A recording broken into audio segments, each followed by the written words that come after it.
मंगलम भगवान वीरो मंगलम गौतम प्रभु मंगलम स्थूलिभद्राद्या जैनो धर्मोस्तु मंगलम।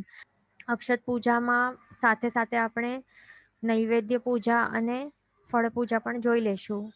તો અક્ષતની પૂજા શા માટે કરવાની હોય છે, એટલે અક્ષત જ કેમ વાપરવાના છે અહીંયા આપણને? તો બધા જ એવું હોય છે કે બધા જે પણ દ્રવ્યો આપણને યુઝ કરવાના હોય ને, તો એના પાછળ કંઈક ને કંઈક રહસ્ય રહેલો હોય, એટલા જ માટે તે જ સ્પેસિફિક દ્રવ્ય યુઝ કરાતો હોય છે. તો અક્ષત માટે શું છે કે અક્ષત કેવું હોય, ફરી એટલે વાવવાથી એ ફરીથી ઉગતો નથી. તો આપણે જ્યારે પણ અક્ષત પૂજા કરીએ તો ત્યારે આપણે કેવા ભાવોથી અક્ષત પૂજા કરવાની? જ્યારે આપણે રાઈટ હેન્ડમાં ચોખા લઈએ ને, તો પછી આપણને એવા જ ભાવો ભાવવાના કે આ અક્ષતની જેમ જ મને પણ ફરીથી જન્મ લેવો નથી, એટલે અજન્મો બનવાનું છે. અજન્મો એટલે શું કે ફરીથી જન્મ જ નહીં થાય. એનું મિનિંગ શું થયું કે આપણું નિર્વાણ થઈ જાય, એટલે કે સિદ્ધ સ્વરૂપે આપણે સ્થિર બની જઈએ. એટલે મને મોક્ષની પ્રાપ્તિ કરવી છે, તો તે માંગવાનું છે, બરાબર ને? એટલે એ માંગણી ભૂલ્યા વિના એ માંગણી કરવી જોઈએ આપણને અક્ષત યુઝ કરતા ટાઈમ. એટલે એ અક્ષત હાથમાં લઈએ તો ત્યારે. અને અક્ષત પણ કેવી રીતે લેવાના, એની પણ મુદ્રા હોય છે સ્પેસિફિક. તો તે મુદ્રા આપણે કરતા નું પાલન, એટલે આપણે એ બનાવતા નથી આપણા હાથથી, તો એ વિધિમાં ગડબડ થઈ જાય અને પછી આપણને 100% એ ફળ પણ પ્રાપ્ત નહીં થાય, કારણ કે પછી ભાવ પણ નહીં આવે ને. મુદ્રાઓ કેવી હોય? મુદ્રા એક આલંબન રૂપ છે. એનાથી આપણને શું થાય, આપણને એ પ્રકારે ભાવ આપણે ભાવી શકીએ, એના માટે એ આલંબન રૂપ હોય છે મુદ્રાઓ. અને એવા ભાવ આવે તો પછી તેવું ફળ પણ મળે ને. એટલા માટે મુદ્રા અને બધી જ એક એક વિધિ બહુ જ ઇમ્પોર્ટન્ટ હોય છે. તો અહીંયા આપણને આ દેખાય છે, એને ચતુર્દલ મુદ્રા કહેવાય છે. શું કહેવાય? ચતુર્દલ મુદ્રા. તો એમાં શું છે, હવે એમાં આપણને શું કરવાનું છે? લેફ્ટ હેન્ડ છે ને, તો એ નીચે પકડવાનું.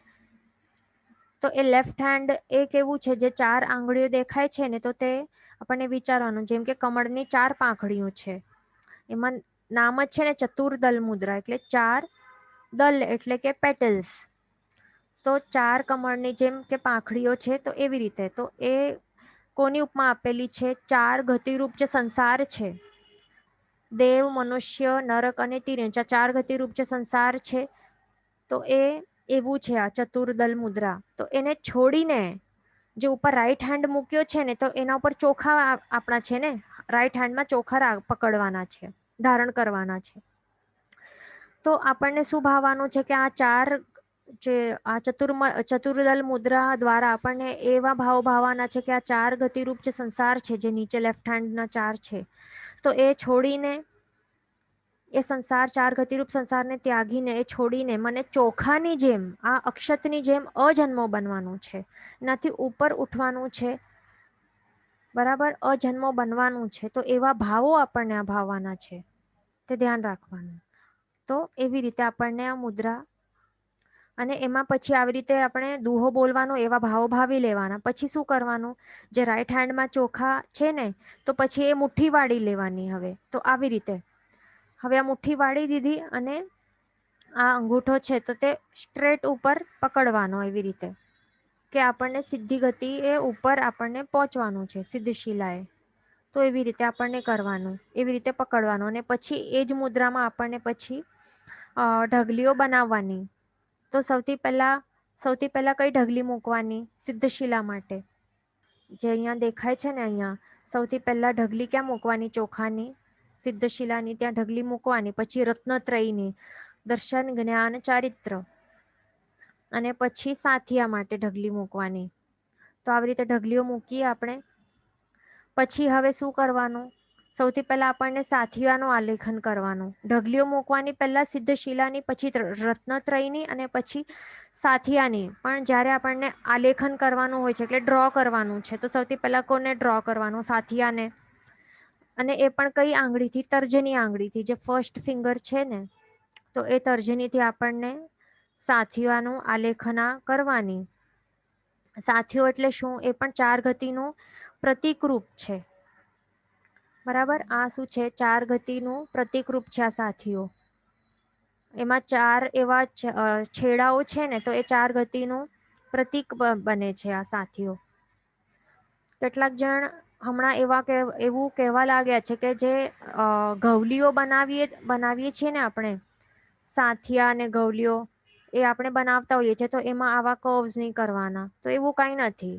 એ કહેતા હોય છે કેટલાક જણ કે આવું કર્વ્સ કરશો તો દિશાઓ બદલાઈ જશે. તો એમાં કઈ દિશા? ફર્સ્ટ ઓફ ઓલ અહીંયા દિશા રૂપે થોડી છે. અહીંયા કઈ દિશાઓ છે?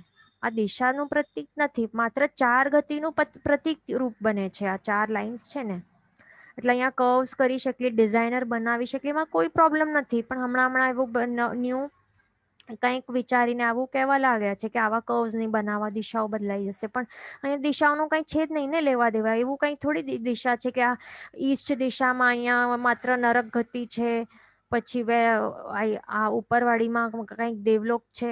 ઈસ્ટ નહીં, સોરી, આ નીચેવાળી દિશામાં આ છે આપણું નરક છે, ઉપરવાળી દિશામાં માત્ર દેવલોક છે, પછી રાઈટ વાળું કંઈક મનુષ્ય, લેફ્ટ વાળી તિર્યંચ, એવું કંઈક એવી જ અમુક દિશાઓમાં થોડી આ 4 ગતિઓ છે. એવું કંઈ નથી ને. નીચે અધોલોકમાં પણ દેવતાઓ તો છે ને, ભવનપતિ ને વ્યંતર, વાણ વ્યંતર તો છે જ ને. એટલે આ કંઈ, અને પણ આ ફ્લેટ આપણે બનાવીએ છીએ ને પાટલા ઉપર, તો આ તો આખી એક જમીન ઉપરની દિશા થઈ ગઈ, બરાબર. અને આ ચારેમાંથી કોઈ પણ ગતિ આપણને જોતી નથી ને. આ 4 ગતિ આપણે કોઈ પણ નથી જોતી. ન તો મનુષ્ય જોઈ છે, ન દેવ, ન તિર્યંચ, ન નરક, કોઈ પણ આપણે જોતી નથી. એટલે અહીંયા કઈ દિશાનું કઈ લેવા દેવા જ નથી. એટલે જે કહેતા હોય ને કર્વ આવું નહીં કરવાનું, તો એ બધું આ ખોટું છે. આવું કંઈ નથી. કર્વ્સ આપણે કરી શકીએ ને, જે ગૌલીઓ બનાવીએ ને તો એ પણ ડિઝાઇનર બનાવી શકે, એમાં કોઈ જ પ્રોબ્લેમ નથી. કેવી પણ ડિઝાઇનર આપણે બનાવી શકીએ. પણ માત્ર એ ધ્યાન રાખવાનું કે કોઈ પણ ગૌલીઓ બનાવીએ ને આપણે, ગૌલીઓ, તો ગૌલીઓમાં સ્વસ્તિક તો એક હોવું જ જોઈએ. એટલે આ સાથીઓ તો હોવું જોઈએ એક. 4 ગતિરૂપ જે બતાડે છે ને, તો તે આ દિશારૂપ નથી પણ ગતિરૂપ છે. તે ખાસ ધ્યાન રાખવાનું, બરાબર. તો એ ધ્યાન રાખવાનું. તો પહેલા અને આપણને આ કઈ આંગળીથી બનાવવાનું છે? આપણને તર્જની આંગળીથી બનાવવાનું છે. અને તર્જનીથી શા માટે બનાવવાનું છે? આ વર્ડ શું છે? તર્જની. તો તર્જની, આ વર્ડનું મિનિંગ શું બને છે? તર્જના કરવાની. તર્જના એટલે તિરસ્કાર કરવાનું. તો કોઈકનું આપણને જો તિરસ્કાર કરવાનું હોય તો આપણે શું કરીએ? આ આંગળી છે, કઈ આંગળી પોઈન્ટ આઉટ કરીએ એ વ્યક્તિ ઉપર? ઓટોમેટિકલી જે આ ફર્સ્ટ ફિંગર છે તો તે પોઈન્ટ થઈ જાય ને.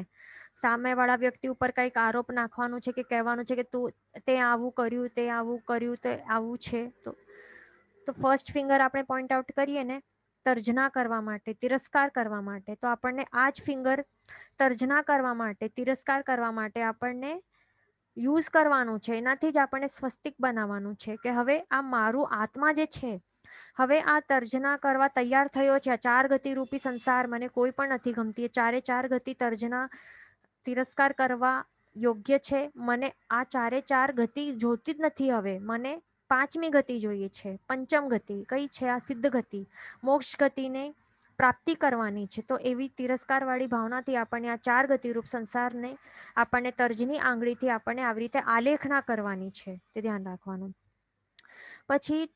પછી આવે છે રત્નત્રયની વારી. તો રત્નત્રય આપણે માત્ર 3 ઢગલીઓ રૂપે આપણે મૂકી દઈએ તો પણ ચાલે. પણ કોઈકને ડ્રોઈંગ કરવાનું એટલે જો ફાવતું હોય, જો આલેખન કરવાનું ફાવતું હોય, તો દર્શન, જ્ઞાન, ચારિત્રનું એવી રીતે સિમ્બોલ્સ પણ બનાવી શકાય છે. જેમ કે જ્ઞાન માટે જે સાપડો હોય અને ઉપર બુક હોય, જ્ઞાનની પુસ્તક હોય, તો તે એવી રીતે સિમ્પલ ડ્રો કરી શકાય ફાવતું હોય તો. પછી દર્શન માટે દેરાસર અને ચારિત્ર માટે ઓઘો. તો એ આપણે જો આલેખન કરતા આવડતું હોય તો શાંતિથી બેસીને એની પણ આલેખના કરી લેવાની. તો આપણે ભાવની વૃદ્ધિ થઈ શકે. એનાથી ભાવ પણ આવે ને વધારે. જો આપણને લાગતું હોય કે માત્ર 3 ઢગલીઓથી આપણને એવા ભાવો આવી શકે છે તો પણ ચાલે, એમાં પણ પ્રોબ્લેમ નથી. પણ જો લાગતું હોય કે નથી આવતા અને આ 3 દર્શન, જ્ઞાન, ચારિત્રના સિમ્બોલ્સનું પણ આપણને આલેખના કરવાની છે તો એ પણ કરી શકાય. એનાથી પણ ઉત્કૃષ્ટ ભાવો પછી ભાવી શકાય કે હવે મને આ જે 4 ગતિરૂપી સંસાર છે તો તેમાંથી જો મને નીકળવું છે તો હવે મને શું કરવું પડશે? દર્શન, સમ્યક જ્ઞાન, સમ્યક દર્શન, સમ્યક ચારિત્ર, આ 3 જે મોક્ષ માર્ગ રૂપી આ 3 રત્નો છે તો એની મને આરાધના કરવી પડશે. તો એવા ભાવોથી હવે એવા ભાવથી આપણને એ ઢગલીઓ બનાવવાની, આવી રીતે આલેખન કરવાનું. સિમ્પલ આપણે આલેખન કરી શકાય, બહુ ડિઝાઇનર નહીં કરીએ તો પણ ચાલે. પછી છેલ્લામાં છેલ્લું પછી આલેખના કરવાની હોય છે સિદ્ધશિલાની. તો સિદ્ધશિલાને કેવું બનાવવાનું? આપણને સિદ્ધશિલા કેવી હોય? મોસંબી હોય ને, મોસંબી જે અર્ધ સમારેલી મોસંબી હોય તો કેવી હોય? ઉપરથી ફ્લેટ હોય ને, ઉપરથી ફ્લેટ હોય અને નીચેથી કર્વ હોય, આખું સેમી સર્કલ હોય ને. તો એવું આપણને એવા પ્રકારની શેપની આલેખના કરવાની, તે ધ્યાન રાખવાનું. અને ઉપર પછી સિદ્ધ ભગવાન તો બિરાજમાન હોય, તો એમના માટે સ્ટ્રેટ લાઈનમાં એવી રીતે લાઈન બનાવવાની. બરાબર ને? આવું ઈઝી છે બનાવવાનું. તો એ આવી રીતે આલેખના કરવાની. કેટલાક જણ આવી રીતે કરતા હોય સિદ્ધશિલાને, અને પછી એવું પણ ગોલ પણ કરતા હોય. એના કરતા આવું કરવાનું ને. અહીંયા અનંત સિદ્ધ ભગવંત બિરાજમાન છે. કેટલા વિસ્તારમાં? 45 લાખ યોજનના વિસ્તારમાં આવી રીતે સિદ્ધ ભગવાન તો ત્યાં બિરાજમાન છે. તો આવી રીતે ફાવતું તો એવી જ રીતે કરવાનું, જેવું છે તેવું. આવી રીતે રાઉન્ડ નહીં કરવાનું. બરાબર? બહુ ઈઝી છે એટલે પ્રેક્ટિસ કરી લેવાનું ઘરે, અને પછી દેરાસરમાં આવી રીતે, જિનાલયમાં આવી રીતે આપણને આલેખન કરવાનું. આવી રીતે બની શકે તો આવી રીતે નહીં કરવાનું. બરાબર? એટલે આવી રીતે કેટલાક જણ આવી રીતે બનાવતા હોય, તો એ નહીં કરવાનું, આવો બનાવવાનો શેપ. એટલે બીજનું આ ચંદ્ર છે ને, બીજના ચંદ્ર જેવો આકાર નહીં કરવાનો, પણ કેવું આઠમનું ચંદ્ર હોય ને, આઠમનું ચંદ્ર જેવું આવું આકાર બનાવવાનું. બીજનું ચંદ્ર હોય એવું આકાર નહીં બનાવવાનું, તે ખાસ ધ્યાન રાખવાનું. અને ઉપરની આખી એક સ્ટ્રેટ લાઈન, જેટલું આ સિદ્ધશિલાનો વિસ્તાર છે 45 લાખ યોજનનું, એટલું જ સેમ વિસ્તાર છે સિદ્ધ ભગવંતોનો, જ્યાં બિરાજમાન છે. સેમ વિસ્તાર એટલે સેમ ડાયામીટર છે. એટલા માટે આ સેમ સરખા બનાવવાના. પણ આવું નહીં બનાવવાનું. આવું આપણને લાગે કે એક જ સિદ્ધ ભગવંત છે, એટલે આવું બનાવવાનું નહીં. અને હવે કઈ આંગળીથી બનાવવાની આપણને આ સિદ્ધશિલા? તો તે આપણે એ જ તર્જની ફિંગરથી. પણ અહીંયા આપણને લાગશે, હવે આ તર્જની ફિંગરથી આપણને શા માટે બનાવવું જોઈએ સિદ્ધશિલા? અહીંયા તો તર્જના નથી કરવાની ને આપણને. આ તો આપણને જોઈએ છે, એનો તિરસ્કાર નથી કરવાનું. પણ અહીંયા આપણી જે તર્જની ફિંગર છે ને, એના બે યુઝ છે. એટલે બે વસ્તુઓ માટે એનો ઉપયોગ કરી શકાય છે. ફર્સ્ટ ઓફ ઓલ તો તર્જના કરવા માટે, કોઈકના ઉપર પોઈન્ટ આઉટ કરવા માટે. જેમ કે અહીંયા આપણે કર્યું કે મને આ 4 ગતિરૂપ જે સંસાર છે, તો એની હું તર્જના કરવા માટે મારો આત્મા તૈયાર થયો છે. હવે મને જોઈતું નથી, તો એના માટે આ ફર્સ્ટ યુઝ છે. પછી સેકન્ડ યુઝ આપણે આપણી ફર્સ્ટ ફિંગરનું શા માટે કરીએ? આપણને કોઈક પૂછે કે અહીંયા જવાનો રસ્તો ક્યાં છે, તો આપણે શું બતાવીએ? હાથથી આપણે ફર્સ્ટ ફિંગરથી જ આપણે ઓટોમેટિકલી થઈ જાય ને પોઈન્ટ આઉટ. આપણે ડિરેક્શન પોઈન્ટ આઉટ કરીએ ને કે મને આ તરફ નહીં પણ આ તરફ જવાનું છે, એટલે ડિરેક્શન બતાવવા માટે આપણે આ તર્જની ફિંગરનું યુઝ કરતા હોઈએ છીએ ને, ફર્સ્ટ ફિંગરનું, કે મને આ તરફ જવાનું છે, આ ડિરેક્શન તરફ. તો એટલા માટે આપણને સિદ્ધશિલા પણ કઈ ફિંગરથી બનાવવું જોઈએ? આ જે ફર્સ્ટ તર્જની ફિંગર છે એનાથી, અને એવા ભાવોથી કે મને અહીંયા જવાનું છે, આ પોઈન્ટ કરીને. બરાબર? એટલા માટે આ તર્જની ફિંગર અહીંયા યુઝ કરાય છે, ખાસ ધ્યાન રાખવાનું. બીજું અક્ષત છે, તો એ કેવા ટ્રાય કરવાના? શક્તિ પ્રમાણે આપણને સારા એવા ક્વોલિટીના યુઝ કરવાના. બાસમતી થઈ શકે તો તે, નહીં તો કોલમ, જે પણ આપને ખબર હશે કયા ક્વોલિટીના આવતા હોય છે સારા. જે પણ મેઇન એ ટ્રાય કરવાનું કે અખંડ હોવા જોઈએ, બસ એ ટ્રાય કરવાનું. ને અથવા તો કોઈકની પાસે બિલકુલ શક્તિ ન હોય, તો એ જેવા વાપરતા હોય એનાથી થોડાક ચડિયાતા હોય તો એવા વાપરી શકે, તો એ સારું ગણાશે. એટલે શક્તિ પ્રમાણે એ વાપરવા ટ્રાય કરવાનું કે અખંડ હોય, અખંડ અને સારી ક્વોલિટીના.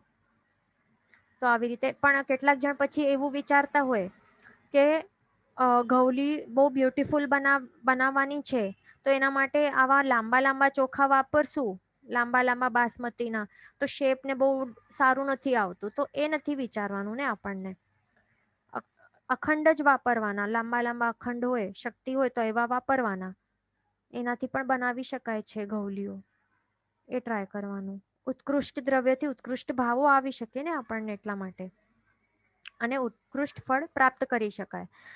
એ થઈ ગયું આપણું એક. હવે અક્ષત પૂજાનું આપણે જોઈ લીધું, કેવા મુદ્રાથી અને શું કેવી રીતે કરવાનું છે. પછી નેક્સ્ટ આવે છે નૈવેદ્ય પૂજા. તો એમાં હવે શું કરવાનું, આપણને સ્વસ્તિક ઉપર ચડાવવાનું હોય છે ને. તો હવે નૈવેદ્યમાં એવું નથી, આપણને એવું લાગતું હશે કે માત્ર ખાલી જે પતાસા હોય કે મીઠાઈઓ હોય તો તે જ ચડાવી શકાય, એવું કંઈ નથી. પણ ઘરમાં આપણે જે જમવાના હોઈએ છીએ ને, બપોર માટે જે જમવા માટે જે પણ આઈટમ્સ બનેલી હોય છે, 10-20 આઈટમો કે 5-10 જેટલી પણ, તો એ બધી જ આખી થાળ હોય ને, થાળ જમવાની આખી થાળ પણ ચડાવી શકાય ત્યાં નૈવેદ્યની જેમ. એટલે આખી કેટલાક જણ હમણાં પણ કરતા હોય છે, આખી આખી થાળ ત્યાં ચડાવે પ્રભુની સમક્ષ. અને પછી શું કરે, ત્યાં પૂજારીજીને ત્યાં પછી એ લઈ જાય પૂજારીજી ત્યાં. તો એવું હોય છે. એટલે પોતે જે જમવાના હોય છે ને, તો ત્યાં પહેલા અર્પણ કરે પ્રભુજીની સમક્ષ. વિચારો તો, એવા ઉત્કૃષ્ટ ભાવ આપણા પણ જો હોય તો આપણે પણ કરી શકીએ છીએ આવું. બરાબર, આખો આખો જમવાનું થાળ આખો ત્યાં ચડાવી શકાય છે. આખો થાળીમાં અલગ અલગ વાટકાઓમાં બરાબર રાખીને ઢાંકીને લઈ જવાનું ત્યાં જિનાલયમાં, ને પછી ત્યાં એઝ અ નૈવેદ્ય ચડાવવાનું ત્યાં. બધું ચાલે, દાળ શાક બધું બધું બધું ચાલે, રાઈસ રોટલી બધું જે પણ બનાવેલું હોય તે, ફરસાણ હોય, મીઠાઈ હોય, વ્યંજન હોય, જે પણ હોય બધું જ ચાલે. પણ એક જ રૂલ છે એમાં, એક જ રૂલ છે કે ભક્ષ્ય હોવું જોઈએ. કેવું હોવું જોઈએ? ભક્ષ્ય હોવું જોઈએ. આ એક એકદમ રૂલ છે, નિયમ છે. એવું નહીં ચાલે કે જે માર્કેટ વાળી જે મીઠાઈ છે, ગડબડથી બનાવેલી મીઠાઈઓ કંઈ પણ ચડાવી નાખી, તો એ નહીં ચાલે. ઘરમાં બનાવેલી જે શુદ્ધ ભક્ષ્ય મીઠાઈ હોય, જેનું કાર્ડ થઈ ગયું ન હોય, જે કાર્ડ ઓળંગ્યું ન હોય ને, એવી બધા ફરસાણો મીઠાઈઓ એ જ ચાલે. એ ખાસ ધ્યાન રાખવાનું. વાસી કાંઈ નહીં મૂકી જવાનું. સુખડીનો કાલની અંદર જે અંતર્ગત આવતું હોય તેવું જ ચડાવવાનું. કંઈ સડેલું કે જેમાં ઈયળો પડી ગયા હોય એવા એવા વસ્તુઓ નહીં ચડાવવાના. અક્ષત પણ હોય ને, તો અક્ષત પણ ધનેડા આવી જાય ને, ધનેડા ત્યાં આપણે સાથીઓ બનાવતો હોય ને, ત્યાંથી ધનેડાઓ નીકળતા હોય, તો એવું બધું આપણને એવા પ્રકારના ચોખા નહીં વાપરવાના. પાપ લાગે આપણને. બરાબર, કારણ કે એમને પણ પછી કિલામણા થાય ને ત્યાં, એટલા માટે એવા નહીં વાપરવાના. બરાબર સાફ કરીને જ લઈ આવવાનું ઘરેથી, એ ધ્યાન રાખવાનું. અને બીજું, ભીના હાથથી આપણે જો ટચ કરશું ને, તો પછી ઓટોમેટિકલી પછી ત્યાં જીવોત્પત્તિ પછી થઈ જ જશે ને. એટલે ટ્રાય કરવાનું, ભીના હાથથી બટવામાં હાથ અંદર નાખવાનું જ નહીં. એકદમ ડ્રાય હાથ હોય પછી જ અક્ષતને ટચ કરવાનું, એ ધ્યાન રાખવાનું. નહીં તો પછી ધનેડા બધી એની ઉત્પત્તિ થઈ જશે. છે તો એ સમૂરછીમ જીવો જ ને, તો પછી બધા સમૂરછીમ જીવો એકની ઉત્પત્તિ થશે, પછી અનેક થઈ જશે. એકથી અનેકની ઉત્પત્તિ થઈ જાય, એવું હોય. એટલે ધ્યાન રાખવાનું. પછી ડ્રાયફ્રૂટ્સ પણ ચડાવી શકાય. ડ્રાયફ્રૂટ્સના પેકેટ્સ કે થોડાક પણ ચડાવાય, એટલે એક પણ ચડાવી શકાય. અનાજ હોય, અનાજ પણ ચડાવી શકાય. અનાજની થેલીઓ બાંધીને પણ ચડાવી શકાય છે. જેમ કે મગ હોય, મગની થેલી 100 ગ્રામ કે 50 ગ્રામ કે જેટલું પણ, કે કિલો જેટલું પણ, એવી રીતે પણ ચડાવી શકાય. પછી પાન, સોપારી, લવંગ એ પણ ચડાવી શકાય. ખડી સાકર ચડાવાય, ગોળ ચડાવી શકાય. પછી શક્કરિયા હોય એ પણ ચાલે. પણ બીજું ધ્યાન રાખવાનું, કેટલાક પીપરો ચડાવતા હોય, બહારની ચોકલેટ્સ ચડાવતા હોય, તો એ નહીં ચાલે. એટલે જે આપણને નહીં ચાલે ને, તો ત્યાં પ્રભુને પણ ત્યાં ચડાવી નહીં શકાય ને.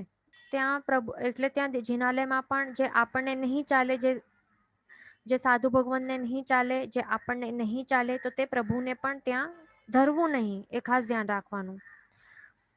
બરાબર.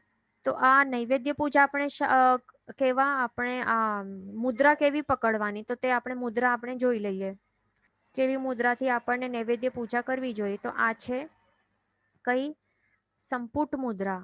એને કહેવાય છે સંપુટ મુદ્રા. તો સંપુટ એટલે આપણે આવું જોયું હશે ને, સંપુટ આવું શેપનું હોય છે. એટલે જેમ કે દીવા હોય ને, એક દીવો નીચે અને એક દીવો ઉપર, ઢાંકેલો હોય તો એ કેવું શેપ બને, આકાર કેવું બને, એને સંપુટ કહેવાય છે. તો એવી મુદ્રા આપણને પકડવી જોઈએ. આપણે એમ જ ફટાફટ લઈએ હાથમાં ને ચડાવી નાખીએ, એવું ગડબડ નહીં કરવાની. આ બધું થોડુંક સમય લેવાનો, આ બધું કરવા માટે સમય થોડું જાય તો ચાલે, પણ ભાવો આવવા જોઈએ તો જ ફળ મળશે, એ ધ્યાન રાખવાનું. તો હવે એની અંદર આપણને લેવાનું, આપણે જે લેફ્ટ હથેળી છે ને, તો લેફ્ટ હથેળી ઉપર આપણને આવી રીતે જે પણ નૈવેદ્ય હોય તે મૂકવાનું, અને પછી રાઈટ હેન્ડથી એને ઢાંકી નાખવાનું. અહીંયા ઢાંકવાનું છે, એને સંપુટ મુદ્રા કહેવાય છે. અને આ શા માટે આવી પર્ટિક્યુલર મુદ્રા કરવાની છે નૈવેદ્ય પૂજા કરતી સમયે? કારણ કે આપણી જે આહાર સંજ્ઞા છે ને, એ કેવી છે? અનાદિકાળથી ચાલતી આવી છે. આહાર સંજ્ઞા જે અનાદિકાળથી ચાલતી આવી છે, એને તોડવું કઈ સહેલું નથી. અનાદિ એટલે જેનું સ્ટાર્ટ જ ન હતું. તો આવી સંજ્ઞા છે તે આપણામાં કેવી ગાઢ થઈ ગયેલી હશે, તો એને તોડવું કેટલું મુશ્કેલ છે વિચારો. તો એને તોડવા માટે આપણને આવી રીતે મુદ્રા કરવાની છે, કે જે આહાર સંજ્ઞા છે ને મારામાં, તો એને હું નિયંત્રિત કરવા માંગુ છું, એટલે એને કંટ્રોલ કરવા માંગુ છું, દબાવવાનું છે મને, નિયંત્રણમાં, મારા કાબુમાં લાવવાનું છે, કંટ્રોલમાં લાવવાનું છે. એટલા માટે આવી રીતે રાઈટ હેન્ડથી આવી રીતે દબાવી દેવાનું ઉપરથી, બરાબર?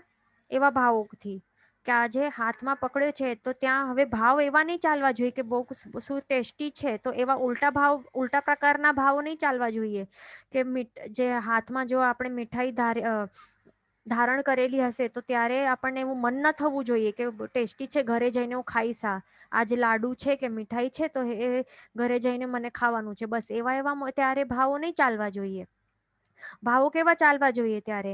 આહાર સંજ્ઞા જે છે, આ જે લાડુ છે, આવું જે ભલે ટેસ્ટી લાગે છે, પણ એને તો મને તોડવું છે. જે લાલસા છે, જે આસક્તિ છે આ લાડુ ઉપર, કે જે પણ મીઠાઈ લાડુ રૂપી આખો જ બધું જ ખાવાનું જે છે ને, આહાર ઉપર છે. અહીંયા આહાર ઉપર આપણને બધા A to Z, ચારે ચાર આહાર, અશન, પાન, ખાદિમ અને સ્વાદિમ, આ ચારે ચાર પ્રકારના આહાર ઉપર આપણને આવા ભાવો લાવવાના છે કે આ ચારે ચાર પ્રકારના આહાર ઉપર મને આસક્તિ છે તો એ ચાલી જાય, અનાસક્ત ભાવ આવી જાય, આ બધું જે આહાર સંજ્ઞા છે એ નિયંત્રણમાં આવી જાય. અને મને શું મેળવવાનું છે? અણહારી પદ મેળવવાનું છે. આહારનો ત્યાગ હું સર્વથા ત્યાગ કરી શકું, આહારનું સર્વથા ત્યાગ કરી શકું અને અણહારી પદ હું મેળવી શકું, એવા ભાવો ભાવવાના છે આપણને.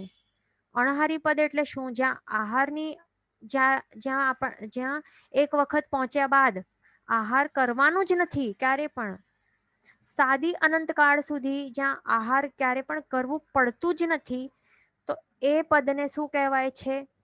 અણહારી પદ કહેવાય છે. તો આ અણહારી પદ એટલે કયો? આ મોક્ષ પદ છે, જે સિદ્ધ ભગવંત ત્યાં બિરાજમાન થઈ ગયા છે ને, તો તે ત્યાં શું બેસીને આહાર કરે છે? નહીં કરે ને, શરીર જ નથી.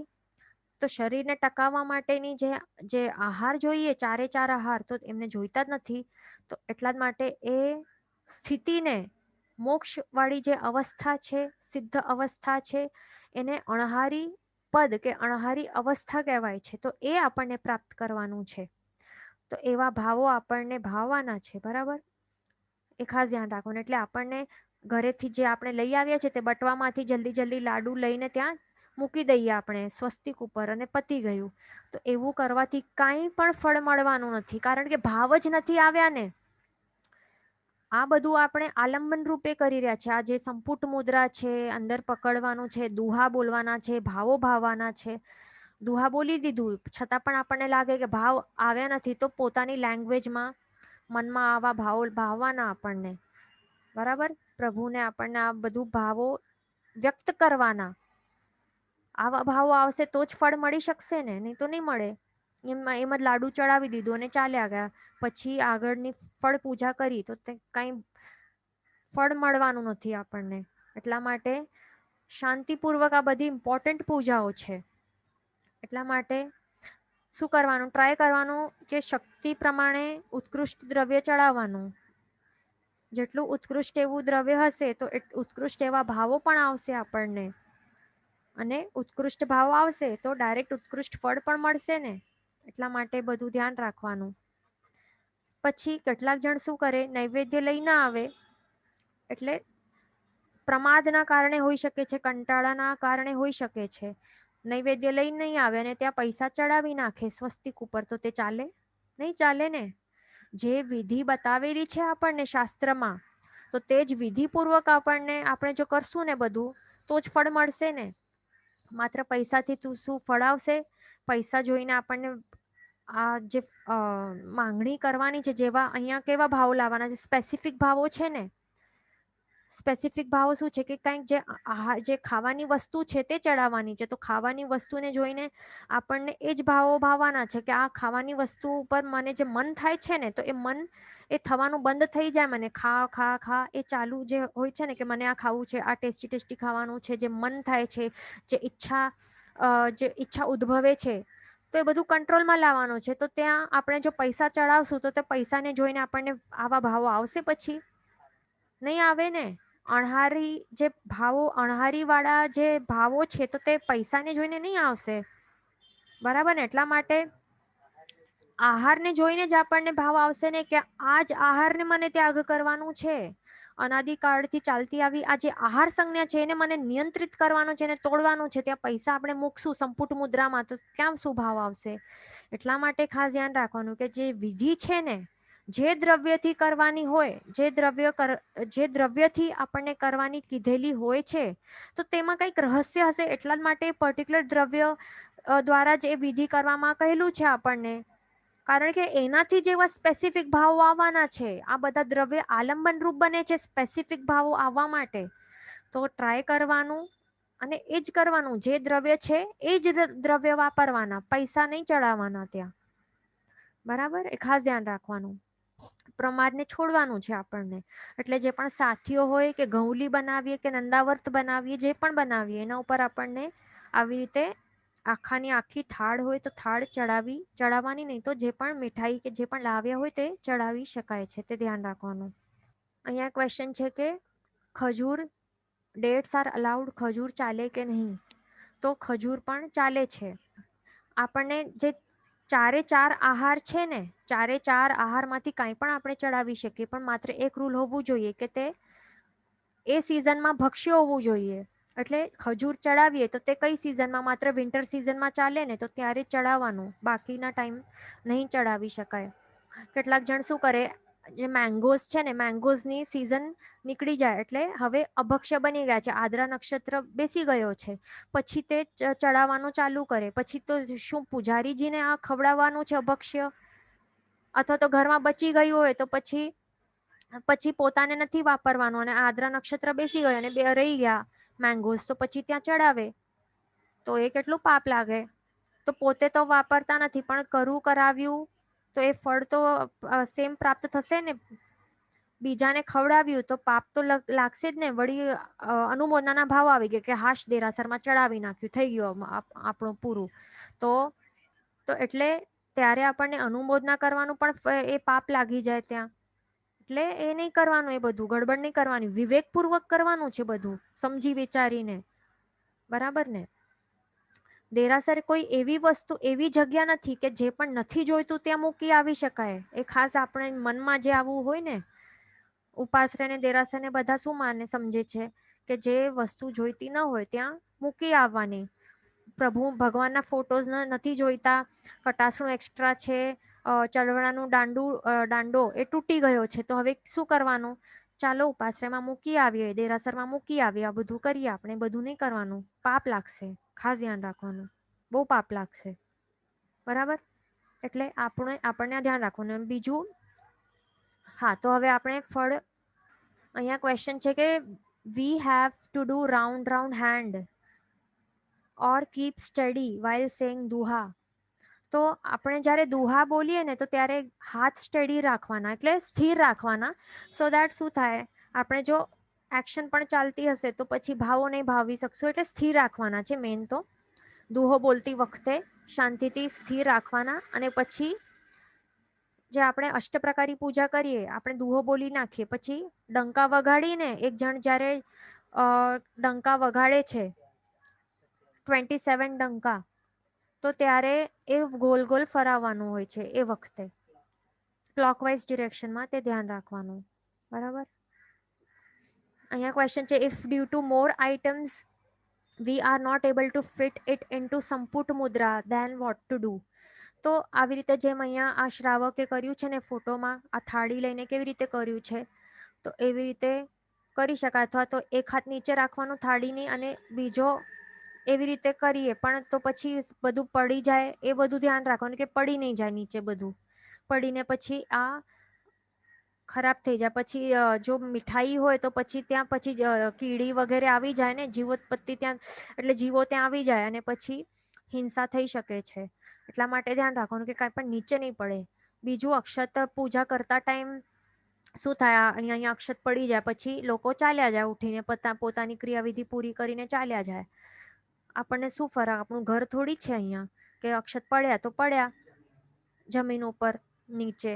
એ બધા જે સફાઈ કરશે તો તે કરી લેશે, પછી પૂજારીજી બધું કાજો કાઢી નાખશે. આપણને શું લેવા દેવા, એવું લાગતું હોય ને તો એવું નહીં કરવાનું, બધું પાપ લાગે આપણને. બેદરકારી કરશું, આબુ ગડબડ કરશું તો બધું પાપ લાગશે. પોતાના દ્વારા જો બાય મિસ્ટેક બધું પડી ગયું હોય ને જમીન ઉપર, તો બધું લેવું જરૂરી છે. કાજો કાઢી લેવાનું, ત્યાં હાથથી બધું ભેગો કરી નાખવાનું, એ ધ્યાન રાખવાનું. અને બીજું, જો આપણને એવું લાગતું હોય કે આ બધું મીઠાઈ સ્ટીકી છે, આવી છે, તો શું કરી શકાય, કંઈક બોક્સ હોય ને તો બોક્સની સાથે જ ચડાવી શકાય છે. અથવા તો કોઈક થેલી હોય કે કંઈક હોય ને પેકેજિંગ હોય તો એની સાથે પણ ચડાવી શકાય. તો અથવા તો થાળીમાં પણ આવી રીતે ડાયરેક્ટ થાળી સાથે જ અહીંયા મૂકી શકાય, આપણને લાગે ઢાંકીને, તો એ પણ ચાલે, ધ્યાન રાખવાનું. અહીંયા ક્વેશ્ચન છે કે dry fruits are allowed till Chaitri પૂનમના. તો જે કારતક વદ એકમ થી કરીને ક્યાર સુધી ચાલે, આપણે વિન્ટર સિઝન પૂરી થઈ જાય ને તો ત્યાર સુધી ચાલે, ફાગણ સુધી ચાલે. ફાગણ સુદ પૂનમ સુધી જ ચાલશે, પછી નહીં ચાલશે, એ ધ્યાન રાખવાનું. અહીંયા ક્વેશ્ચન છે કે આવી પ્રતિમાજી ઓર ફોટોઝ ક્યાં મુકાય.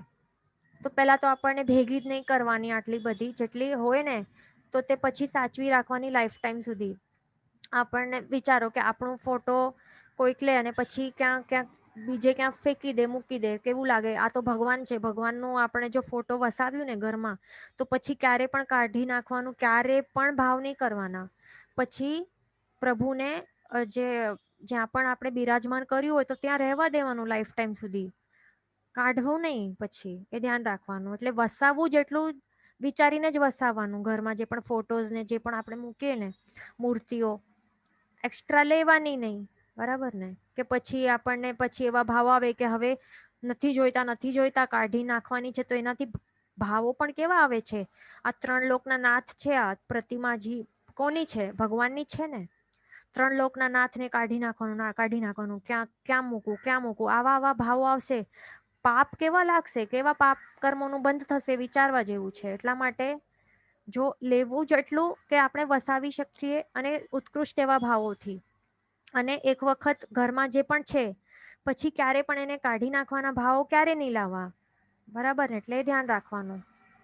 ફોટોઝ હોય કે પ્રતિમાજી હોય, કાંઈ પણ હોય. બરાબર, એટલે પછી ધ્યાનથી ત્યાં ફ્રેમઅપ કરીને જ્યાં પણ હોય ત્યાં, અથવા તો જો ધર્મનું જો સ્થાન હોય ઘરમાં તો ત્યાં કબાટમાં આશાતના ન થાય તો એવી રીતે ત્યાં પધરાવવાના. પછી અહીંયા ક્યાં પણ એવી રીતે શું કહેવાય, ડિસ્પોઝલ નહીં કરવાનું. ખૂબ જ પાપ લાગશે, ખાસ ધ્યાન રાખવાનું છે. આ આપણને ખ્યાલ છે ને, આ સ્ટોરી હતી ને અંજના સુંદરીની, એણે શું કર્યું હતું, ઉકરડામાં નાખ્યું હતું, તો એના કારણે ગ્લાબોમાં ઉકરડામાં એવી રીતે ડિસ્પોઝ ઓફ કરી નાખ્યું હતું મૂર્તિને, અને પછી પાછો અમુક કલાક પછી એ લઈ આવી હતી. પછી એનું જે દુષ્પરિણામ એને ભોગવવું પડ્યું હતું, તો કેવું હતું, કલંક તો ચડ્યું હતું, પછી વનવાસ પણ કરવું પડ્યું, અને પતિ સાથે વિરહ પણ થયું 21 કે 22 યર્સ સુધી, 21 યર્સ આઈ થિંક સો. તો એ બધું એટલે વિચારવાનું, આપણને પણ આવા ભાવો કેવા આવશે કાઢતી ટાઈમ, એટલે એવું નહીં કરવાનું. પછી આપણે આગળ જોઈએ, આગળ છે ફળ પૂજા. હા, અહીંયા ક્વેશ્ચન છે કે what is the please explain the specific definition of colour of દેરાસર ઇન ધજા. હા, તો ધજા જે છે ને, આપણે ધજાનું દર્શન કરીએ તો બે પ્રકારના કલર્સ, એટલે સિક્વન્સ અલગ હોય છે. કલર્સ તો રેડ અને વ્હાઈટ જ હોય છે, પણ જો સિક્વન્સ હોય છે ને તો તે થોડોક ડિફર કરે છે. આપણે જોયું હશે કે આવા પ્રકારના અહીંયા જે આપણને દેખાય છે આ એક પ્રકારની ધજા છે. તો એમાં કેવું છે, રેડ કલર બંને સાઈડ છે ને વચમાં વ્હાઈટ છે ને. અને બીજા પ્રકારની કેવી હોય છે, બંને સાઈડમાં વ્હાઈટ હોય છે અને સેન્ટરમાં રેડ કલર હોય છે. તો ધજાથી શું ડિપિક્ટ, એટલે આ શું ડિનોટ કરે છે આવા પ્રકારની ધજાઓ. જો રાઈટ સાઈડ વાળી આપણને દેખાય ને શિખરની, જે પણ દેરાસર, જે પણ જિનાલયના શિખર ઉપર આવી ધજા દેખાશે આ રાઈટ વાળી, કે જેમાં વ્હાઈટ કલરની સ્ટ્રીપ વચમાં છે, તો તે શું બતાડે છે કે જે મૂળ નાયક ભગવાન છે ને, આ જિનાલયમાં મૂળ નાયક ભગવાન અરિહંત ભગવાન તરીકે બિરાજમાન છે. કોણ? અરિહંત ભગવાન, તે મૂળ નાયક તરીકે બિરાજમાન છે આ જિનાલયમાં. તે આ બતાડે છે. અને જે લેફ્ટ વાળી છે ને, આવી ધજા દેખાશે જે રેડ કલરનું સ્ટ્રીપ સેન્ટરમાં હશે, તો તે શું બતાડશે કે આ જિનાલયમાં સિદ્ધ ભગવંત ની અવસ્થામાં મૂળ નાયક ભગવાન ત્યાં બિરાજમાન છે. તે ધ્યાન રાખવાનું. તો અને સિદ્ધ ભગવંત બિરાજમાન હોય તો તેમને ત્યાં પરિકર ન હોય, પણ જે અરિહંત ભગવાન મૂળ નાયક તરીકે બિરાજમાન હોય તો તેમને ત્યાં પરિકર હોય છે સાઈડમાં. પરિકર એટલે બધાને ખ્યાલ હશે, અષ્ટમહાપ્રાતિહાર્ય વગેરે જે પણ હોય ને પરિકર, તો એને પરિકર કહેવાય છે. તો તે અરિહંત ભગવાન ની ત્યાં હોય છે, પણ સિદ્ધ ભગવાન ની ત્યાં ન હોય, એ ખાસ ધ્યાન રાખવાનું. પછી આપણે હવે આગળ જોઈએ. આપણે નૈવેદ્ય પૂજાનું જોઈ લીધું, હવે આપણે ફળ પૂજા જોઈએ. તો ફળ નહીં, પહેલા આપણે આ રત્નત્રય વિશે આપણે સમજી લઈએ કે આ રત્નત્રય છે તો એના ઉપર શું ચડાવવાનું. જે દર્શન, જ્ઞાન, ચારિત્ર રૂપી જે 3 ઢગલીઓ હોય અથવા તો આલેખન કર્યું હોય, તો એના ઉપર પૈસા મૂકી શકાય છે.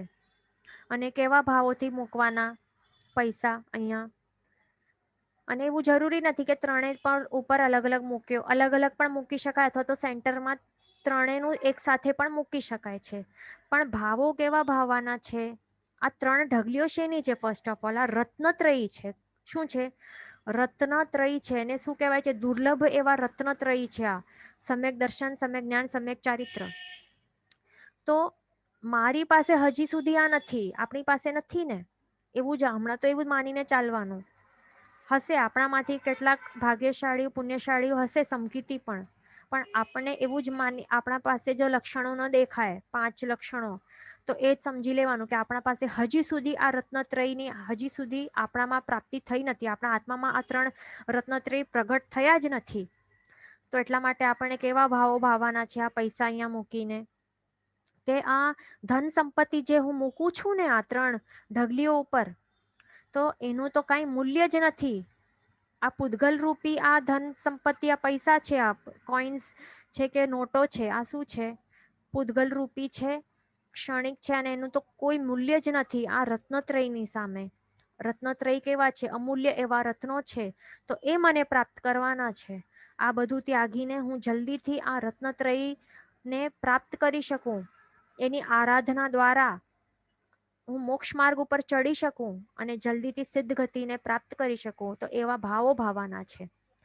બરાબર? કારણ કે અહીંયા આપણે જો જોઈએ ને, તો અહીંયા બધું જ બતાડીને આપણે આપણને બધું સમજી શકીએ છીએ. આપણને બધા આન્સર્સ મળી શકે છે માત્ર આ જોઈને, કે આ જે 4 ગતિરૂપી જે સંસારમાં અહીંયાથી ત્યાં જે આપણે અથડાઈ રહ્યા છીએ અનાદિકાળથી, તો અહીંયાથી જો આપણને છૂટવું પડશે, છૂટવું હશે આપણને, તો રસ્તો કયો છે? માત્ર only one and only one રસ્તો છે. તે કયો છે?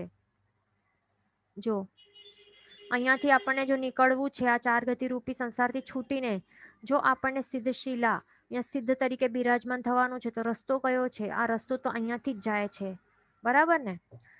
આ રસ્તો રત્નત્રય પ્રાપ્તિ દ્વારા જ જાય, અહીંયા થઈને જાય છે. આ રત્નત્રય જે છે એના વાયા વાયા જ આપણે જઈ શકીએ છીએ.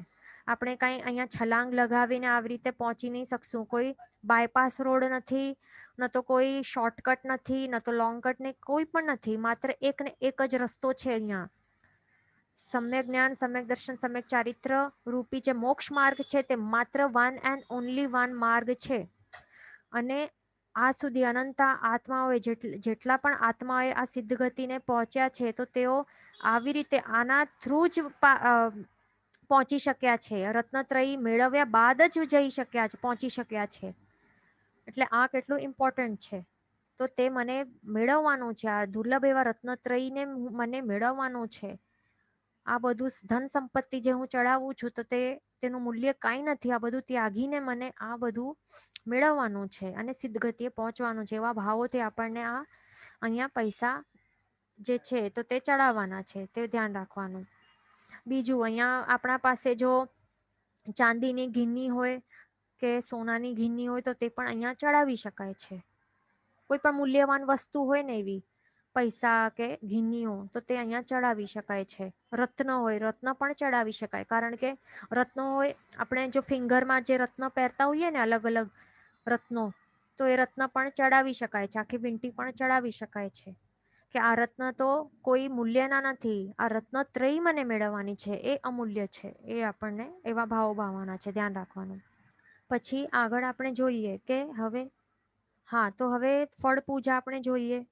તો ફળ પૂજા જે ઉત્તમ ઉત્કૃષ્ટ પ્રકારના જે જાતના ફળો હોય ને, ફ્રૂટ્સ, તો તે ચડાવવાના. થોડાક પણ દબાઈ ગયેલા હોય કે સડેલા હોય તો એવા ભાવથી નહીં વિચારવાના કે તો આ તો કોણ ખાશે, મને નથી ખાવું. હું તો આ સારો મેંગોસ છે, સારા ફ્રૂટ્સ છે તો એ હું વાપરીશ. એ સારા એપલ્સ છે, હું આ વાપરીશ. આ થોડુંક દબાઈ ગયેલું છે તો એ આપણે ચડાવી નાખીએ દેરાસરમાં. તો એવા તુચ્છ ભાવો નહીં ભાવવાના. આપણને ઘણી આશાતના લાગશે જો આવા ભાવ, તુચ્છ ભાવોથી આપણે તુચ્છ ફળ ચડાવશું આવો તો તુચ્છ ફળની જ પ્રાપ્તિ થશે ને પછી. એ ધ્યાન રાખવાનું. એટલા માટે આપણને એવું બધું નહીં કરવાનું. જે બેસ્ટ દેખાતું હોય છે બધા ફ્રૂટ્સમાંથી, બધા એપલમાંથી જે બેસ્ટ દેખાય છે તો તે લઈને ત્યાં ચડાવવાનું. એ ધ્યાન રાખવાનું. અને એ પણ કેવી મુદ્રામાં? સમર્પણ મુદ્રામાં.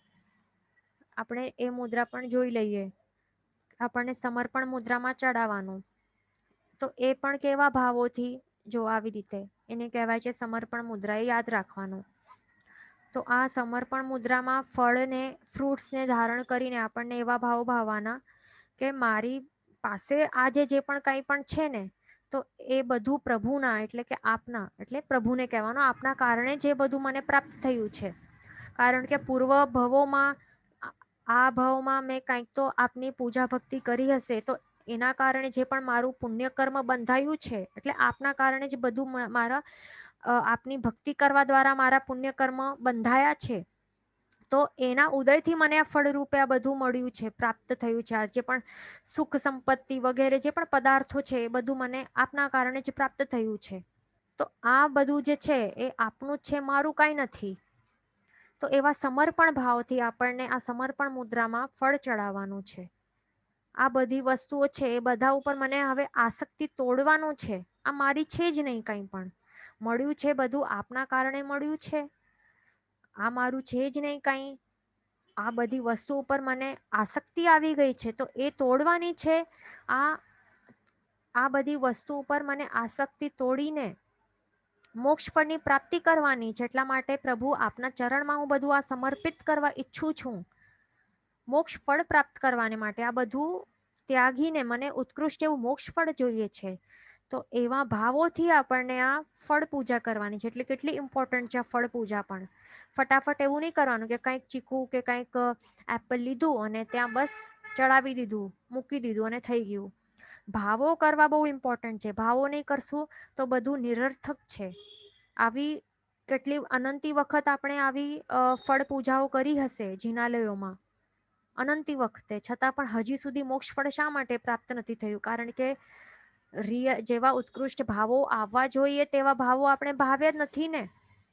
એટલા જ માટે ગાઈમાં જોઈએ ને, આપણે દેરાસરમાં તો ક્યારે પણ ઘડિયાળ પહેરી નહીં જવાનું. અને દેરાસરમાં આપણે ટ્રસ્ટી હોઈએ તો ત્યાંથી હોય ને ઘડિયાળ એ જ કાઢી મૂકવાના. વોલ ક્લોક રાખવાના જ નહીં દેરાસરમાં. ત્યાં તો સમય જોવાનું જ નહીં. બરાબર ને?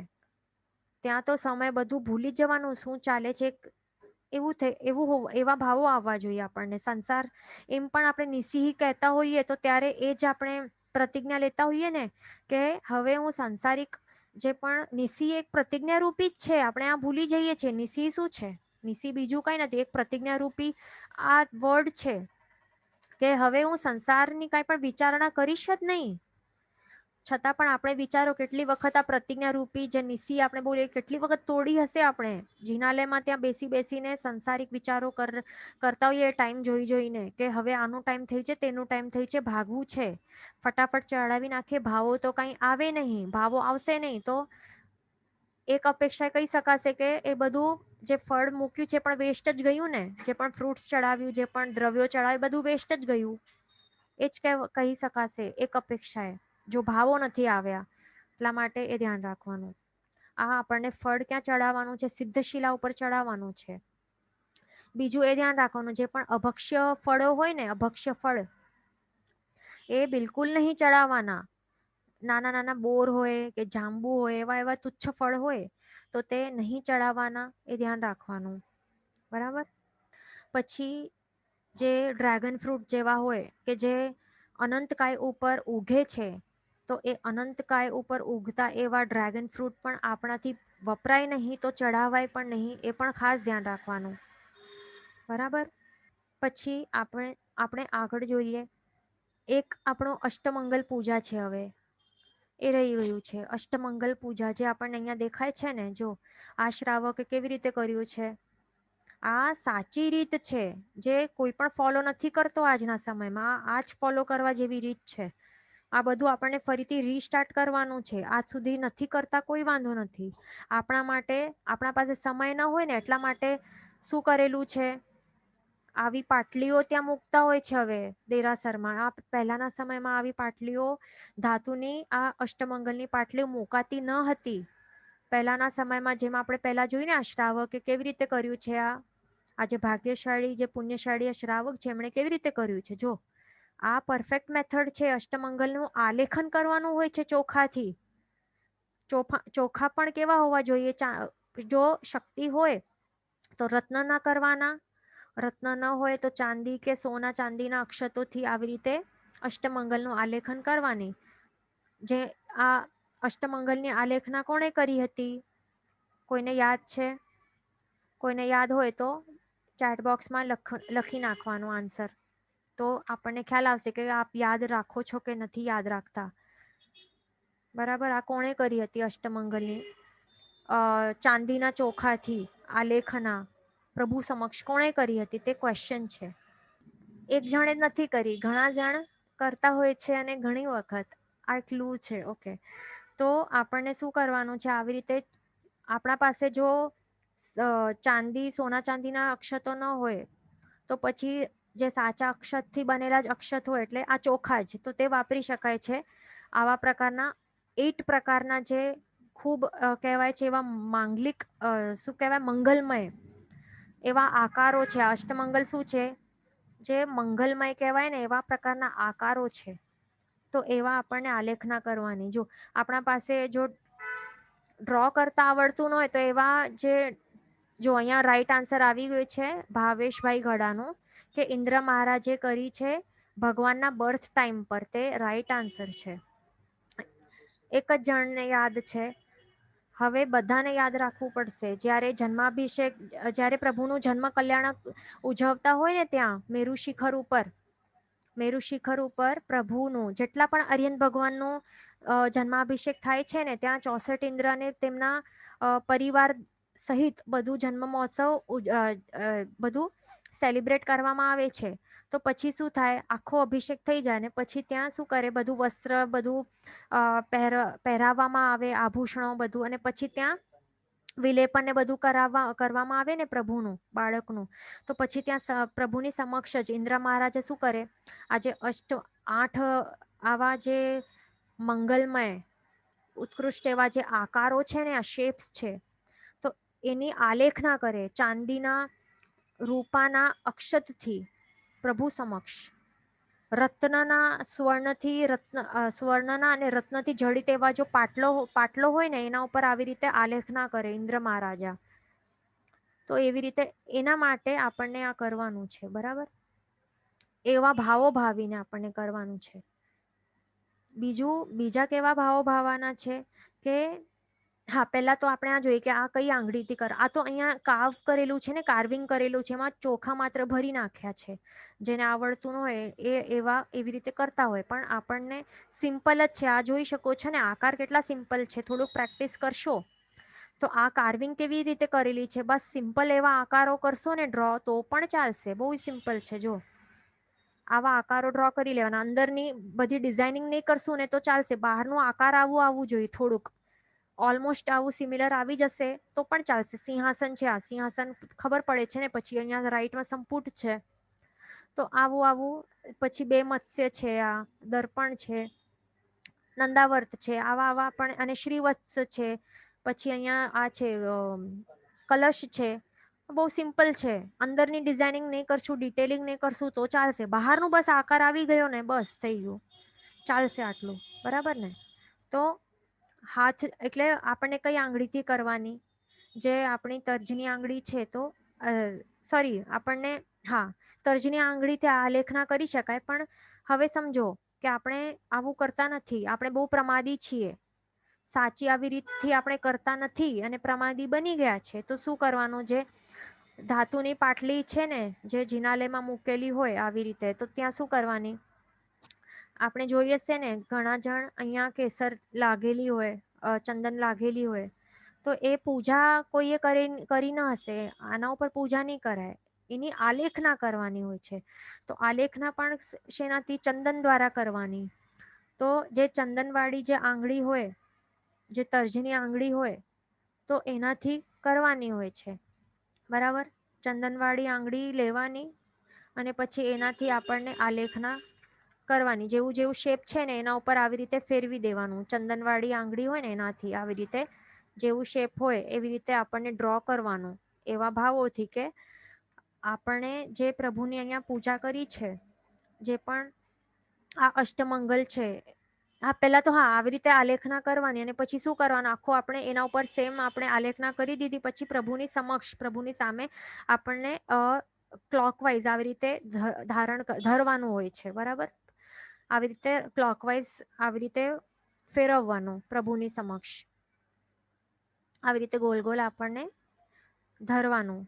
અને કેવા ભાવો ભાવવાના? કે આ પૂજા જે મેં આપની કરી છે પ્રભુજી, તો મને એનું મંગળ ફળ પ્રાપ્ત થાય. કેવું મંગળ ફળ પ્રાપ્ત થાય આ પૂજા દ્વારા? આપની પૂજા કરવા દ્વારા મને મંગળ ફળ પ્રાપ્ત થાય, એવા ભાવો ભાવવાના છે આપણને, બરાબર? જે પણ અમંગલ હોય, એટલે કે જે વિઘ્નો હોય, તો તે પણ નાશ પામે. વિઘ્ન એટલે શું હોય? કર્મ. એટલે સિમ્પલ કર્મ. બધા મારા કર્મો છે એ બધા નાશ પામે અને આ પૂજાનું મને મંગળ એવું ફળ પ્રાપ્ત થાય. તો મંગળ ફળ કયો છે? મોક્ષ ફળ છે. એટલે મને મોક્ષ ફળની પ્રાપ્તિ થાય. તો એવા ભાવોથી આપણને એ આવી રીતે ફેરવવાનું, બરાબર? અને થોડુંક પ્રમાદ ઓછું કરવાનું. હવે આપણને સાચી વિધિ તો ખબર પડી ગઈ છે, એટલે સાચી વિધિ જે આ છે, તો આવી રીતે આપણને સાચી વિધિ ફોલો કરવાની, આલેખના કરવાની. ક્યારે? જ્યારે આપણે આવી રીતે આ પૂજા કરીએ ને, અક્ષત નૈવેદ્ય ફળ પૂજા કરીએ, તો ત્યારે જ આવી રીતે આલેખના કરી લેવાની ચોખા દ્વારા, સિમ્પલ. બહુ વાર નહીં લાગે, બરાબર? તો હવેથી આપણને આ કરવાનું છે સ્ટાર્ટ. પછી આપણે આગળ જોઈએ. હવે આગળ આપણે દર્પણ પૂજાની આપણે જોઈ લીધું હતું લાસ્ટ ટાઈમ. દર્પણ પૂજા આપણે શા માટે કરવાનું છે? આ ખૂબ જ ઇમ્પોર્ટન્ટ પૂજા છે. દર્પણ પૂજા અલગ છે અને વીંઝણોનું આપણે જે વીંઝણું આપણે ફેરવતા હોઈએ ને, તો તે પણ અલગ છે. આપણે શું કરીએ? દર્પણ લઈએ, વીંઝણું લઈએ, ફટાફટ ફેરવી દઈએ. પ્રભુનું મુખ દેખાય કે ન દેખાય, ફટાફટ ફેરવીને મૂકી દઈએ. એવી રીતે કરતા હોઈએ ને. અહીંયા ક્વેશ્ચન છે કે ચંદનવાળી ફિંગર તર્જનીથી લેવી.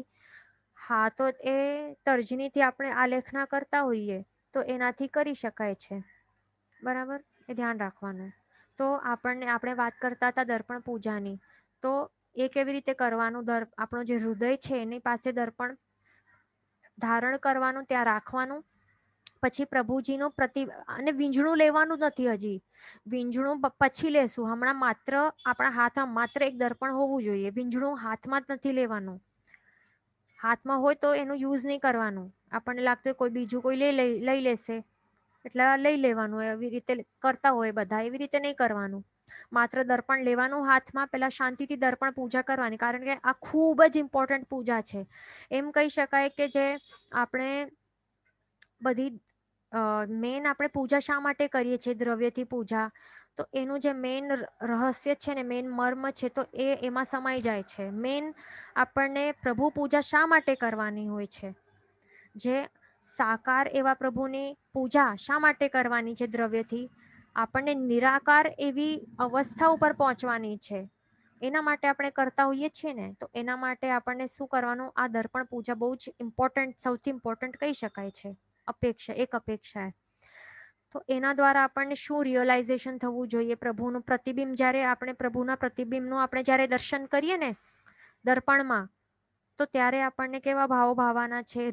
ભાવો તો ઠીક છે, પણ રિયલાઇઝેશન થવું જોઈએ. અહીંયા મેન આ છે, મોટિવ આ છે કે પ્રભુના આત્મા જેવો જ મારો પણ આત્મા છે, સેમ ટુ સેમ છે. માત્ર ફરક શું છે, અને પ્રભુના જેટલા ગુણ છે ને, પ્રભુ જેવા ગુણવાળા છે, તેટલા સેમ ટુ સેમ મૂળથી મારું પણ આત્મા એવો જ સત્તાએ સિદ્ધ છે. મારું આત્મા કેવું છે, સત્તાએ સિદ્ધ સ્વરૂપી છે, મૂળથી શુદ્ધ સ્વરૂપી છે, સેમ ટુ સેમ છે. મારો આત્મા પણ પરમાત્મા જેવો જ છે.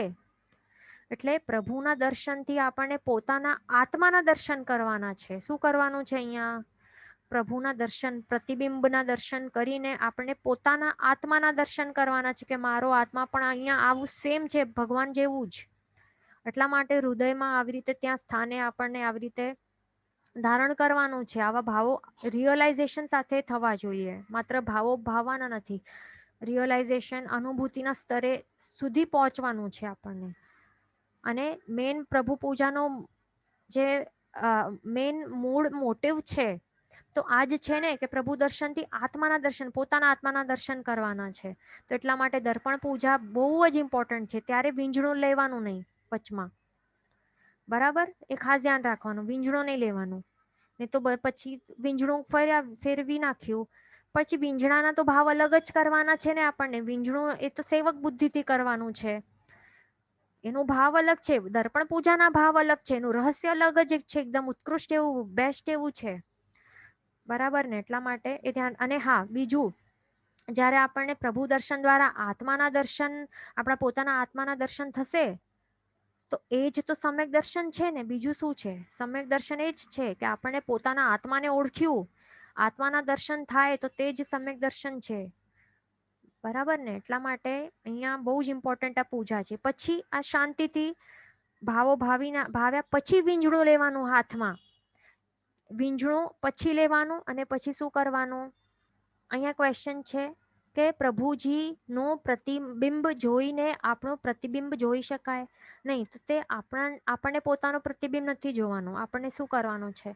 માત્ર પ્રભુનું પ્રતિબિંબ આપણે હૃદયની ત્યાં જોઈએ છીએ ને. એટલે આપણે શું કરીએ છીએ? આપણે બોડીમાં, એટલે આપણે આત્મા અને પ્રભુના આત્મા સાથે કમ્પેરિઝનની વાત છે અહીંયા. એટલે આપણને પોતાનું મુખ નથી જોવાનું, માત્ર પ્રભુનું પ્રતિબિંબ આ દર્પણમાં જોવાનું છે, અને પણ હૃદયના સ્થાને મૂકીને. એટલે જેમ કે પ્રભુ જે છે, પ્રભુનું આત્મા એ આપણા આત્મા જેવું જ છે, આપણું આત્મા એ પ્રભુના જેવું જ છે. તો એ રિયલાઇઝેશન કરવાનું છે, તે મેન છે.